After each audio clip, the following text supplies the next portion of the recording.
Bonjour et bienvenue sur ma chaîne. On se retrouve sur cette vidéo pour vous présenter mes lectures préférées de cet hiver 2022-2023. Durant cette saison, j'ai participé au Cold Winter Challenge de l'Enluminé qui se déroulait du 1er décembre 2022 au 28 février 2023.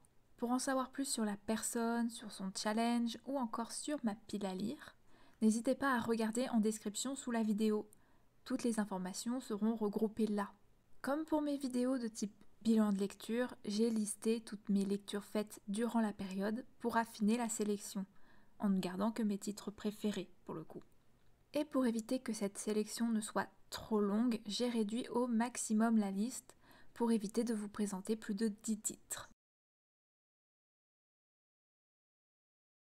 Les 12 d'Aritsar, tome 1, de Jordan Ifueko, aux éditions Nathan.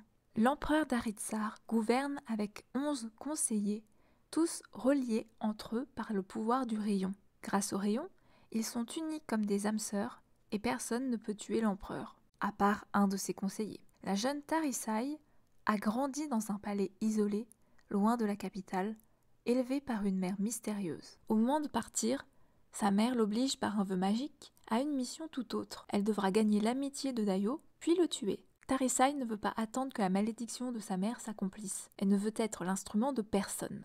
Un premier tome que j'ai adoré lire, j'en garderai un très bon souvenir et j'ai super envie de découvrir la suite à sa sortie. Malgré quelques défauts, j'ai apprécié l'histoire ainsi que les thématiques abordées. Il y avait de la puissance mais également de l'élégance et de la subtilité. Entre les trahisons et les complots se tissent des liens, se dressent des mots, le tout dans un univers qui est assez riche et qui est construit à partir des mythes et des légendes africaines. Le rythme était effréné avec une plume que j'ai trouvée soignée et efficace. Quant aux personnages, je les ai trouvés captivants à suivre.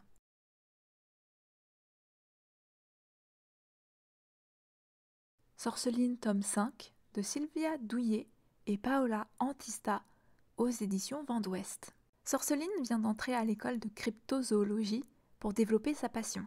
L'étude des animaux légendaires, analyse de comportement, soins magiques ou dressage sont au menu.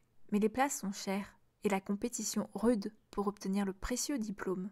En plus des gorgones, vampires et autres griffons, Sorceline va devoir apprendre à mieux connaître ses nouveaux camarades. Dernier opus d'un premier cycle que j'ai adoré découvrir. Ce 5e tome donne énormément de réponses aux mystères construits depuis le début, à savoir les origines de l'île, le passé de certains personnages. Au-delà du fait qu'il apporte une conclusion satisfaisante, ce tome donne de la matière pour aborder le second cycle.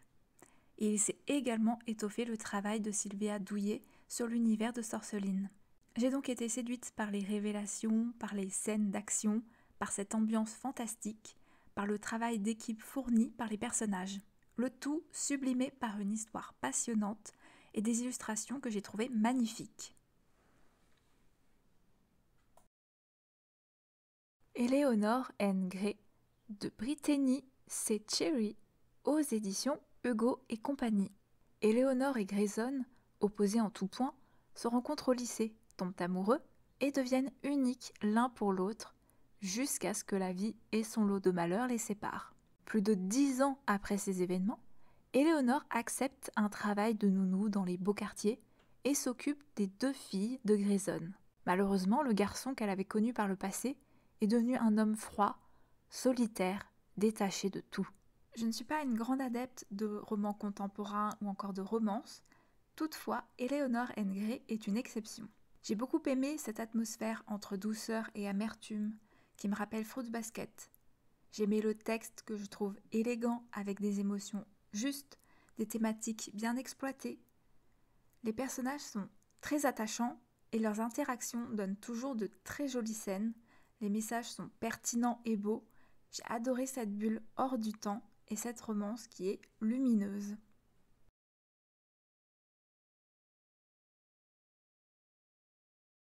Bulle dans sa bulle de Christian Demilly et Audrey Caliera aux éditions Grasset. Bulle aime manger des amandes. Bulle aime manger du saucisson. Bulle adore les cornichons, les bananes, pas trop mûres, le yaourt, le sirop de citron et les éclairs au chocolat.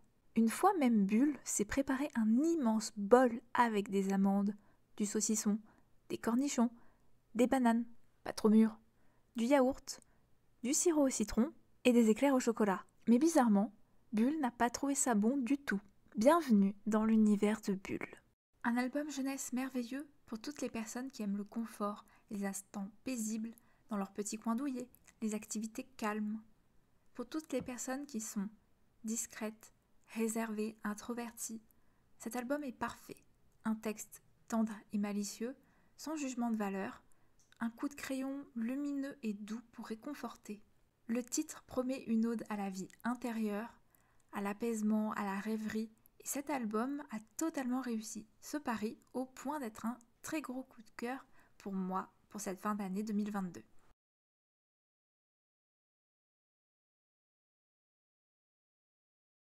Beyond the Clouds, La fillette tombée du ciel, tome 5 de Niké, aux éditions Ki-hoon. Dans la ville jaune, les usines crachent leur fumée jour et nuit, cachant le ciel et les astres. Le jeune Théo n'a jamais vu les étoiles, ni exploré le monde extérieur. Enfant, il rêvait de partir à l'aventure, à la poursuite des créatures fantastiques de ses livres préférés, mais la réalité l'a rattrapé. Son travail à l'atelier de réparation Chikuwa est devenu son quotidien. Sa routine est chamboulée le jour où il rencontre une fillette pas comme les autres, une humaine ailée, espèce appartenant au monde des légendes. Tombée du ciel, elle a perdu la mémoire, ainsi qu'une de ses ailes. Théo fera tout pour percer le mystère de cette rescapée des cieux. Même si je suis assez surprise de voir que ce 5e tome est également le dernier de la série, la mangaka a tout de même tenu à apporter une jolie conclusion à son manga. Si vous cherchez une aventure mêlant science-fiction et fantasy avec une atmosphère cosy et onirique, Beyond the Clouds est fait pour vous. Théo et Mia sont hyper attachants, c'est doux et agréable à lire, c'est contemplatif et lumineux. J'ai adoré découvrir leur voyage. Ce final apporte de chouettes réponses au détour d'une intrigue fidèle au tome précédent, avec un texte engagé et des illustrations qui ont cette patte aquarelle crayonnée dont je suis très fan. Anne d'Ingleside de Lucie Maud Montgomery aux éditions Monsieur Toussaint Louverture. Laissant derrière eux leur maison de rêve, Anne et Gilbert emménagent à Ingleside, à Glen St. Mary. Et ils ne sont pas seuls. Désormais mère d'une fratrie de 6 enfants, entourée d'amis précieux et atypiques, la petite orpheline assoiffée d'amour et de tendresse semble avoir étanché sa soif. En cette fin d'année 2022 sortait le 6e tome des aventures d'Anne Shirley, et forcément qu'il se retrouve aussitôt dans ma pile à lire, puis à être en cours de lecture, et donc forcément dans ses favoris de l'hiver. Je ne vais pas me répéter une énième fois sur tout ce que j'ai déjà dit dans les vidéos précédentes, sur tout ce que j'aime dans cette saga. Son héroïne formidable, son ambiance cottagecore réconfortante, ses thématiques charmantes, cette plume si singulière qui donne vie à tout un tas de détails. Ce nouveau tome met en lumière les enfants d'Anne, et cela donne de tendres histoires, des émotions qui me rappellent le tout premier tome, et un écrin parfait pour ce duo lumière-nostalgie, qui pour moi va de pair avec cette couverture sublime, qui a un ciel nocturne avec un très grand feu au centre.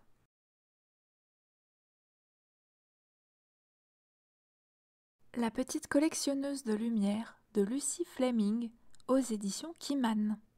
La nuit, si tu regardes très attentivement le ciel étoilé, tu pourras peut-être apercevoir une toute petite étincelle du coin de l'œil. C'est Stella, la petite collectionneuse de lumière. Un gros coup de cœur pour cet album jeunesse. Il a tellement d'éléments pour me plaire. Ça parle de collectionner des lumières, nous avons un renard, un hibou qui sont amis avec une petite fille aux ailes de papillon, le tout dans un décor de nature et d'hiver. Sans oublier ces messages qui sont très doudous avec une atmosphère réconfortante qui donne le sourire. Lucy Fleming a fait un très beau travail avec un texte simple et poétique et elle a su le sublimer avec ses illustrations absolument magnifiques. Un régal pour la saison hivernale. Les adaptations de romans de la littérature par les éditions Quelle Histoire, Cyrano de Bergerac, Le Tour du monde en 80 jours, Cro-Blanc, Roméo et Juliette, La machine à explorer le temps, ou encore Orgueil et préjugés, et plein d'autres. Les éditions Quelle Histoire proposent de découvrir ou de redécouvrir les grands noms de la littérature classique à travers une collection de petits albums. Là aussi, les éditions Quelle Histoire reviennent souvent dans mes vidéos ou sur mon blog. Ils ont décidé d'ajouter une toute nouvelle collection, à savoir celle d'adapter les classiques de la littérature. Ces petits albums sont super bien faits. Ils ont habilement mêlé ce qui me plaît tant dans leurs autres collections, tout en respectant le matériau d'origine. J'ai beaucoup aimé découvrir ces 3 adaptations, avec une petite préférence pour Cyrano de Bergerac. Et surtout, j'ai adoré le travail qu'ils ont fait sur leur page bonus, qui donne de chouettes informations sur l'œuvre ainsi que son créateur. Et voilà, cette vidéo est désormais terminée. Je vous remercie de l'avoir regardée jusqu'au bout. Je ne change pas mes habitudes concernant les vidéos de type Booktube. Vous aurez en description sous la vidéo les liens vers Au Choix, mon article de blog ou encore une news vers Patreon et Tipeee. Ces articles vont vous donner tous les titres cités ainsi que d'autres informations. Et surtout, ils vous donneront les liens vers mes avis plus complets ou sur des fiches Livradicte et Babelio. Sur ces 2 sites, vous retrouverez d'autres avis que le mien, histoire de vous faire une meilleure idée des livres cités. Si cette vidéo vous a plu, sachez que j'ai toute une série de vidéos lecture qui sont regroupées dans la playlist Booktube, que vous pouvez retrouver sur le petit juste en haut de la vidéo, ou bien en dessous en description. De plus, il existe toute une batterie de possibilités en fonction de vos envies, de votre emploi du temps ou encore de vos moyens. À vous de faire votre propre gâteau au chocolat personnalisé, car tous les liens sont en description sous cette vidéo. Quant à moi, je vous laisse ici en vous souhaitant de très belles lectures et d'ici la prochaine vidéo, portez-vous bien, restez curieux et créatifs. Bye!